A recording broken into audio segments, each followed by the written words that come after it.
Hey, good morning, Southpointe. This is a very special day for us here at church. It is November 2014, and we are celebrating Veterans Day. But it's going to even be bigger than that. We're going to talk about gratitude today. And so today is going to be a very special honor for me personally, as well as for us as a church. Two men that have served our great country are going to share a little glimpse into their story. I've got Army Sergeant Hal Urban with us from World War II, who's going to share a little bit. And then I've got Army Sergeant Ed Scruggs from Vietnam, who will share a little bit of his story. And so today, let's take a glimpse into two men's lives that provided for us the freedoms that we have today, and how can we express our gratitude in situations like this for what these two gentlemen have done and thousands of countless others. So you may be here today having served our great country, or maybe you've got a child or a grandchild serving our great country. Today is about saying thank you and displaying a heart of gratitude. So over these next few minutes, I have the privilege of talking with two of our American war heroes from World War II and from Vietnam. Well, gentlemen, good to have you here today. Thank you for taking your time with us. Both of you went off to boot camp, but two different boot camps. Mr. Hal, Mr. Ed, where'd you go to boot camp? And tell just maybe briefly, what was that experience like? I went to Fort Knox, Kentucky. Yeah. And that was a very life-changing experience, being a young man that had just graduated from high school just a short time. And they put you on a bus in Columbus, Ohio, and you ride that bus all night. You get to Fort Knox in the middle of the night, and you stand out until someone comes and tells you what to do. They put you in your barracks, which is an old wooden barracks. And the first shocker is when you go in to go to the bathroom, there are no stalls. They're just stools lined up in the middle of a big room, and no partitions or anything. You kind of go in there and you look and you go like, maybe I don't have to go. So it's whole new world. Whole new world, and then you go to bed for about 2 hours and you're back up again. And so it was, and then the experience of getting shots. You line up, and they have the guns, the air guns that they use, and you go down the row, and one person is on one side hitting you with a shot, and you move one step, another one hits you on this side. And we had 3 guys that passed out, and they had them on tables as you're going by. There they are, passed out on tables. Mr. Hal, was your experience similar to that? Yeah, they're about the same. All boot camps are about the same. I went to Camp Callan, California. Right. We used a Marine base obstacle course, Camp Pendleton, but they're all about the same. Right after the war, we thought we were going to have an invasion from Japan on the West Coast. And I know they put me on what they call Cossack guard on the cliffs of La Jolla at night. Well, I saw 100 Japs coming in. I thought, you're out there 18 years old all by yourself on the cliff waiting for a Jap to come in. And but yeah, basic training is all about the same. It's basically learning discipline, because discipline will save your life many times. You do a lot of close order drill in the morning, and then just study and learn all about the weapons you're going to be using. I qualified for 10 different weapons with these right here, and it's terrible to say, but they're all teaching you how to kill people. That's what it amounts to.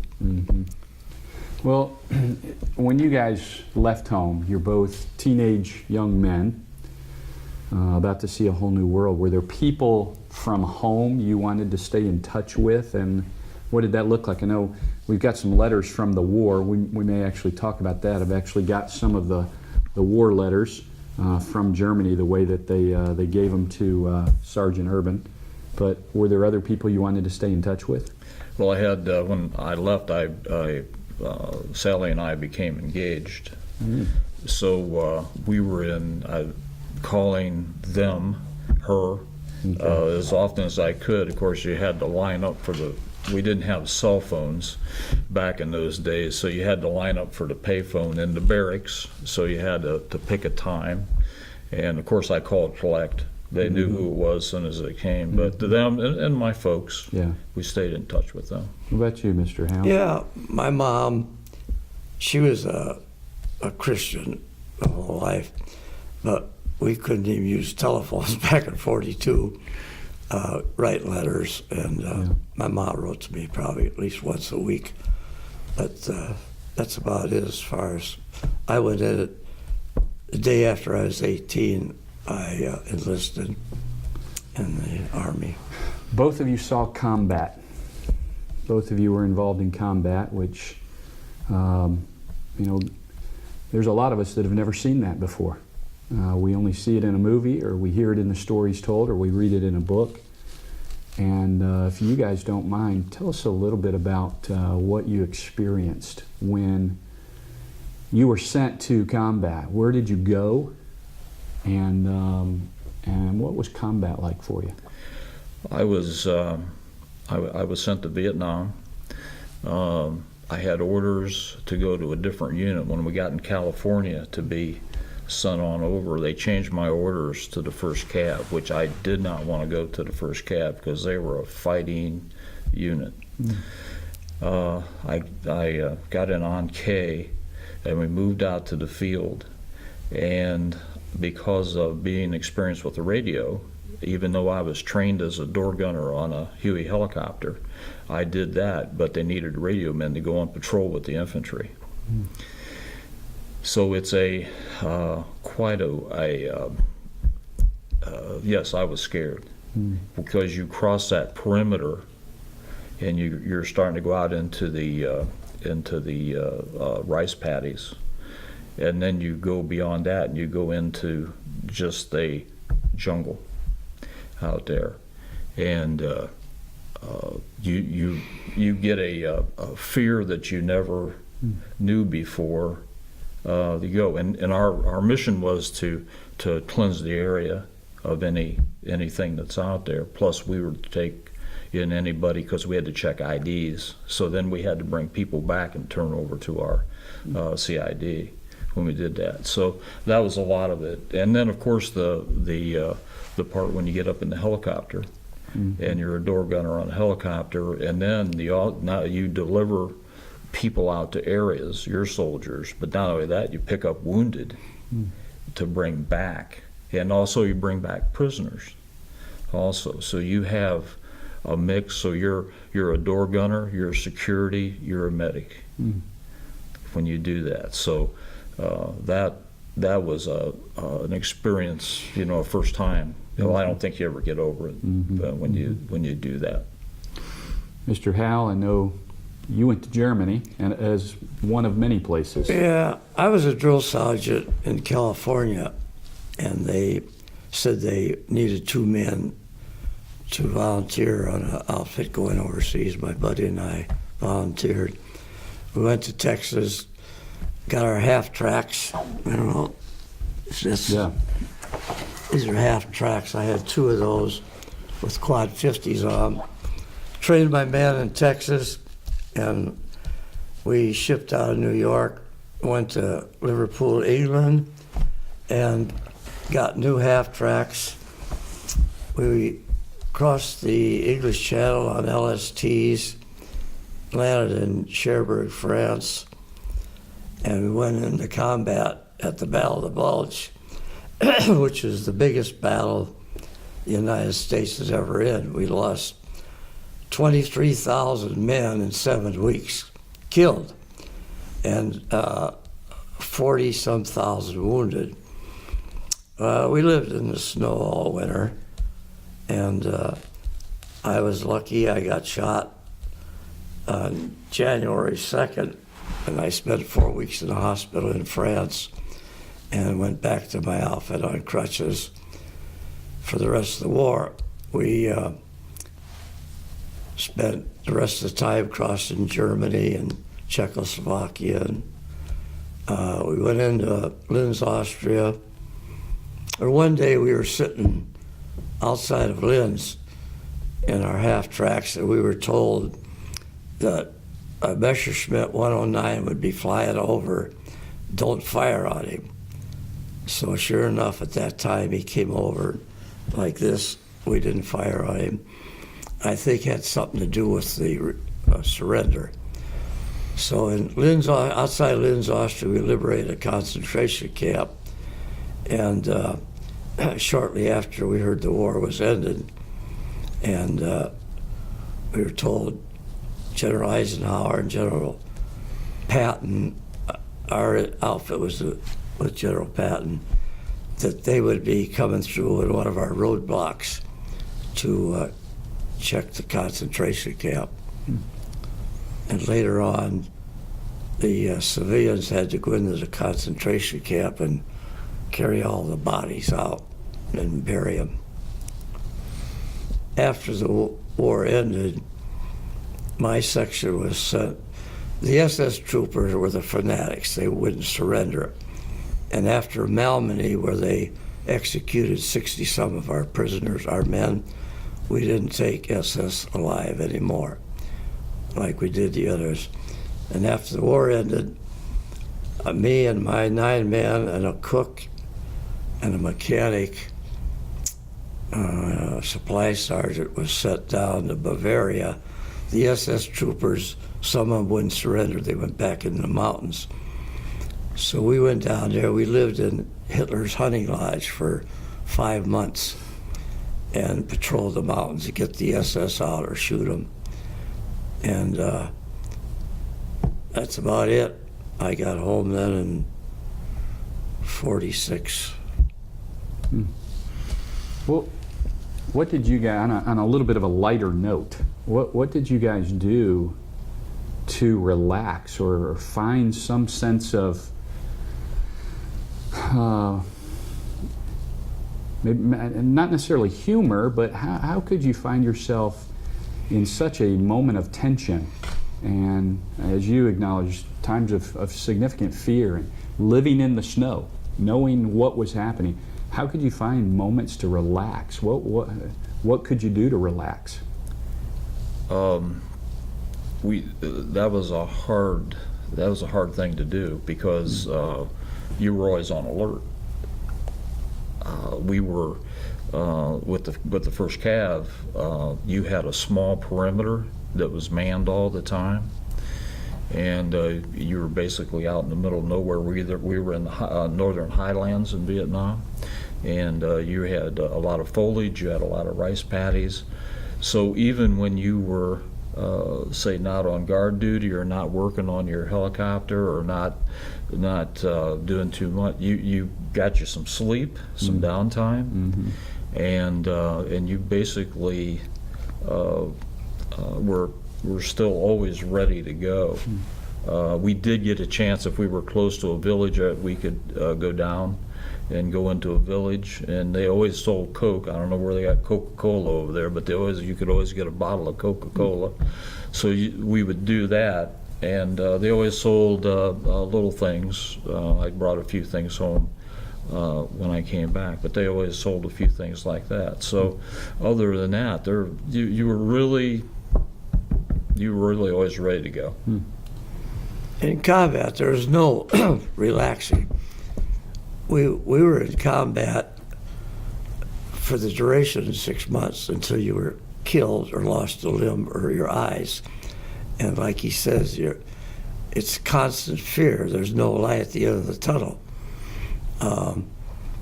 In World War II, lasted 3.5 years. We averaged 12,000 men killed a month. Average. That was an average, 12,000. There was 443,000 killed Americans and 600-some thousand wounded in World War II. And we didn't have helicopters to take us to a hospital. When I got shot, I laid in the snow bleeding for an hour before they could get a Jeep to get me out of there. And then, like I say, 4 weeks later, I'm on my way back on crutches. Well, when I'm asking a question about relaxing, really, it gives us perspective, which our whole conversation that we want to have here on Veterans Day is about the gratitude that we have for the men and the women that have served our great country. And we want to honor those people, and because it's men like you that some of the stories are even getting lost today. Oh, yeah. And the concept of relaxing was just not something that was in your vocabulary then. You served and you worked and you did what you needed to do to serve your country. And today, as a young guy raising children, sometimes our children don't understand that. Sometimes my generation does not understand the price that has been paid so that we have what we have today. And that's really what we wanted to do today, is be able to talk to two of our heroes to just say, how can we get a better understanding? Because we want to be men and women of gratitude. As Christians, we want to be people of gratitude. And sometimes these things are forgotten. And I wanted to take just a few minutes and capture some of this on video. What about some recognition that you got for your service? I'd love for the folks to hear maybe how you were recognized for your time in the military and what service records and awards that you might have received. I was very fortunate, so I wasn't wounded. Yeah. You know, but I did get a combat infantryman's badge, Yeah. and I did get that, and I had an Army Commendation Medal presented to me, and I was very proud of that. Of course, with the rest of the Vietnam ribbons and things like that, and other small ones, but those two I cherish. Mm-hmm. That it was given. He was actually given to me by our colonel of our brigade that came and gave me that before I left. Where would something like that happen? Where do they give that to you? They actually gave that to me before I rotated back into the United States. It was so you're in Vietnam when you were get in these Vietnam, awards. and it was before I left. I could tell you. I'd like to tell you a short story about that. You're not allowed to rotate back to base camp to be prepared to go back to the United States. We were on duty for a year. You're only allowed to go back a week before to prepare to go. 2 weeks before I was supposed to go, one of the guys went out on a mission and he lost 3 of his fingers. Well, and because of that, with us, we were rotated to Japan to be taken care of, and then we'd go back, which took a while. So one night, 2 weeks before I was supposed to go, we got hit with mortars. We got mortar attacked. I was the first one to get down and get out, and my first sergeant was in the same bunker as I was, and he could tell that I was really afraid, because I said, last thing a person wants to do is be there at the end of your tour and get taken out. So 2 days later, I think it was, here comes the colonel down with the captain and the first sergeant. So I go out and stand at attention. So he gives me my awards and tells me that I'm allowed to go back. I think it was like 9 days. 9 days.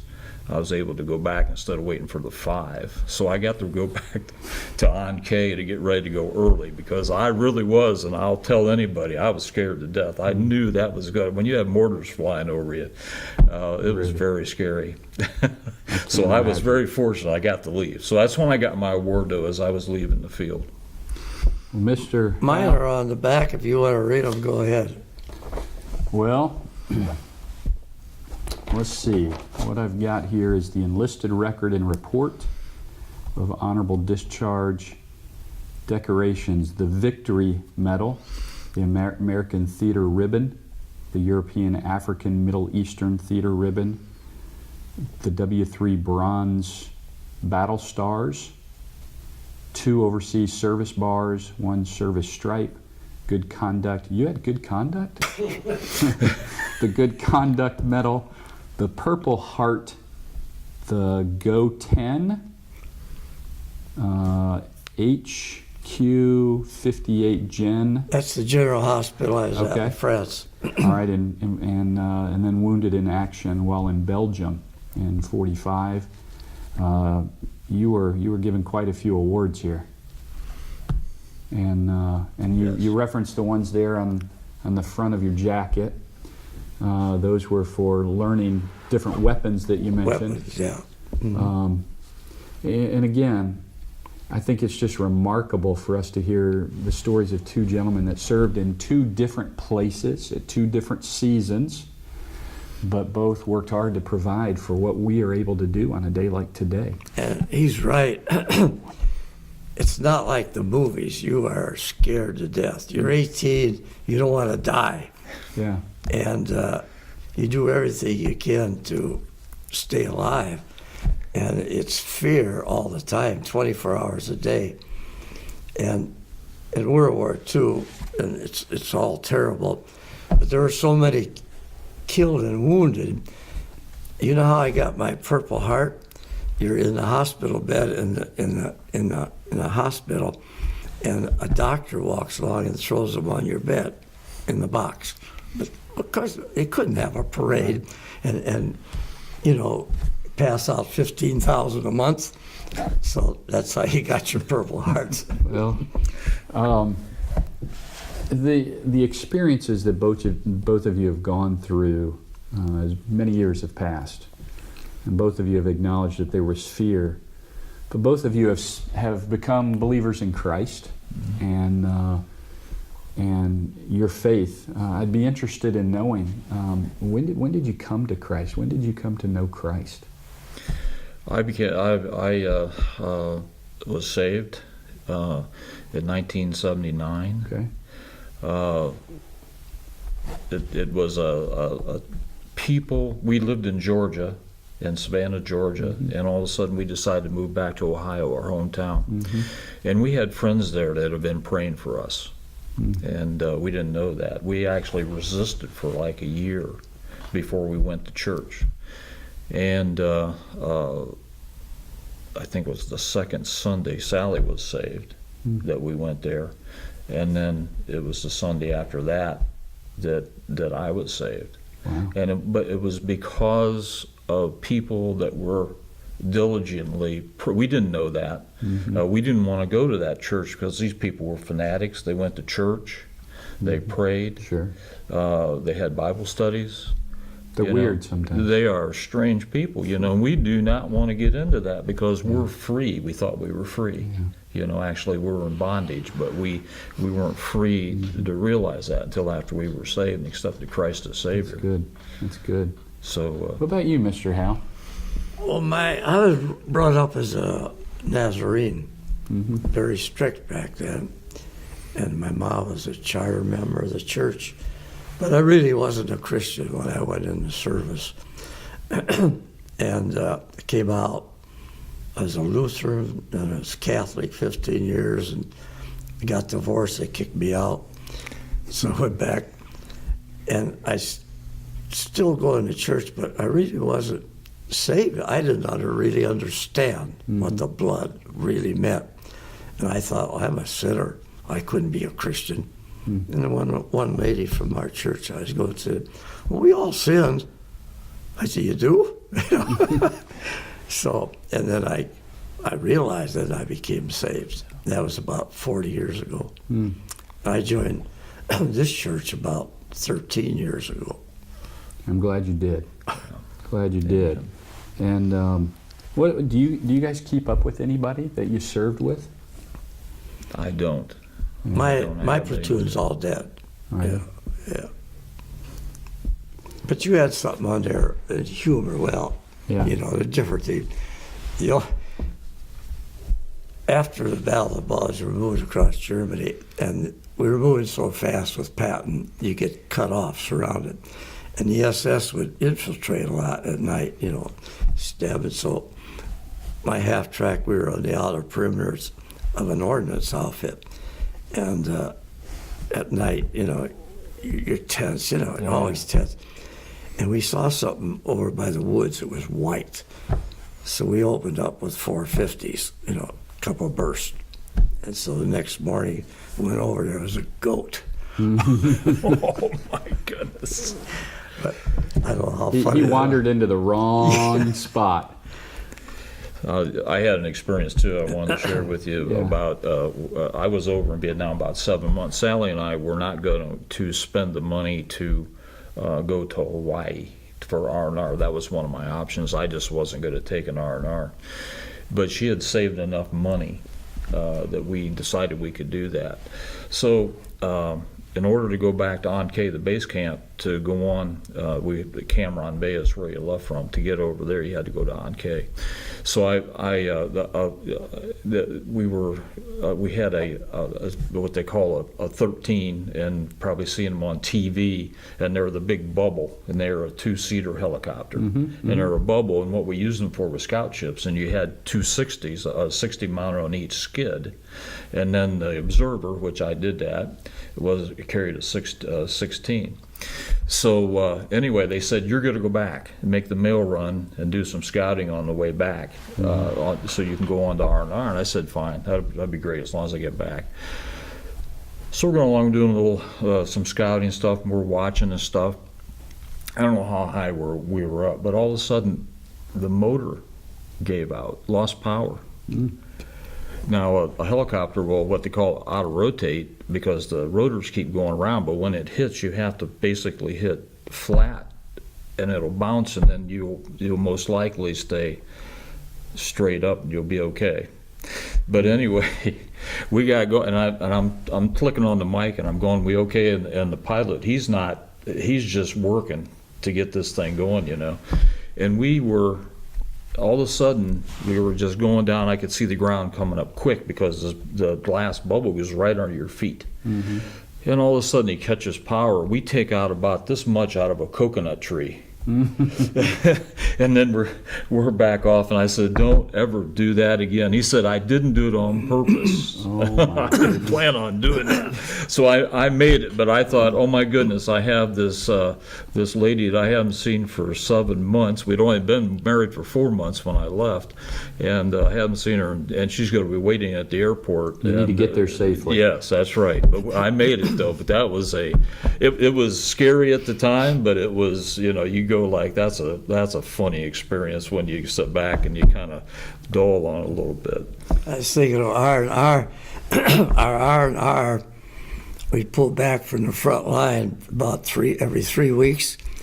You get a change of clothes. That's the only time you change your clothes. Of course, it was cold. And a hot meal and more ammo and fuel.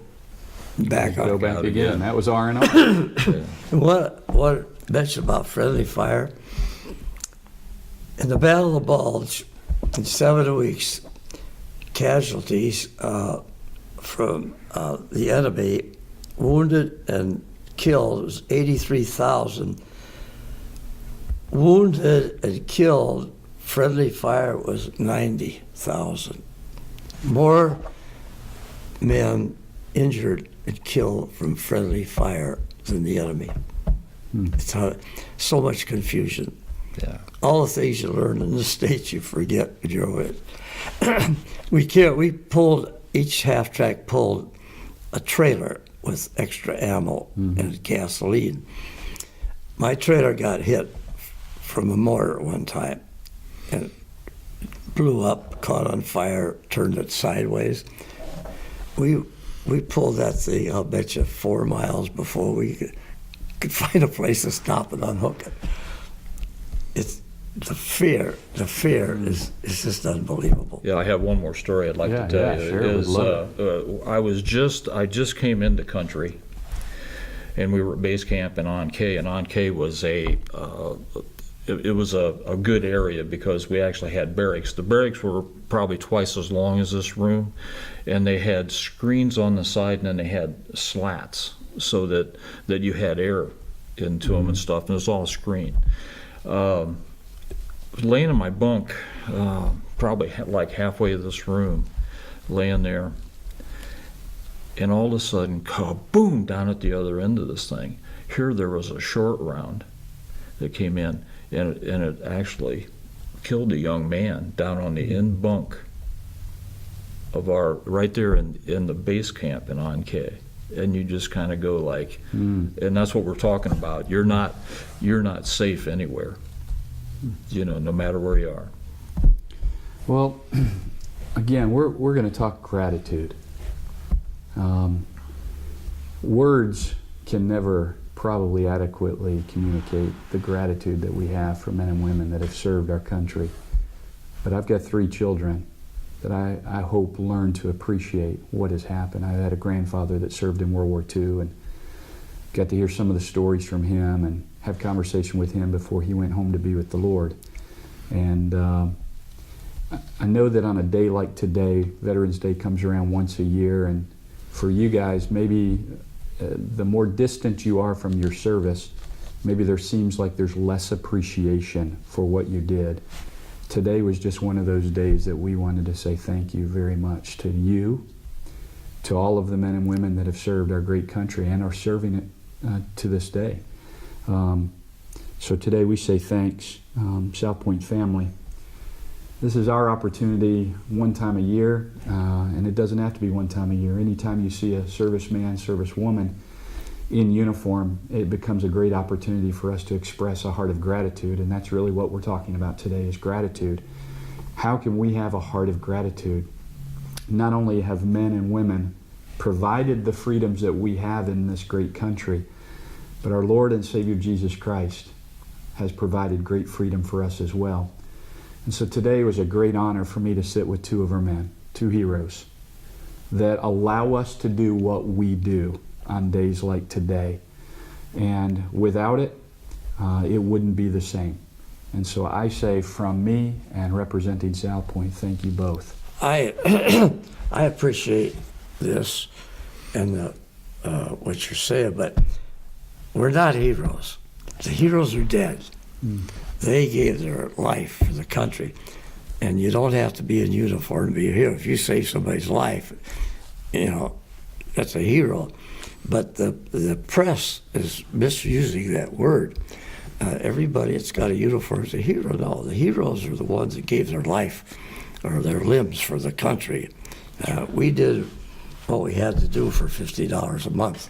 Yeah, that's right. But it went up a little bit from your time, 93.20. I don't know if I could be a hero. I don't know if I'm brave enough to be a hero. I don't think I could throw myself on a grenade. You don't know what you can do until the time comes.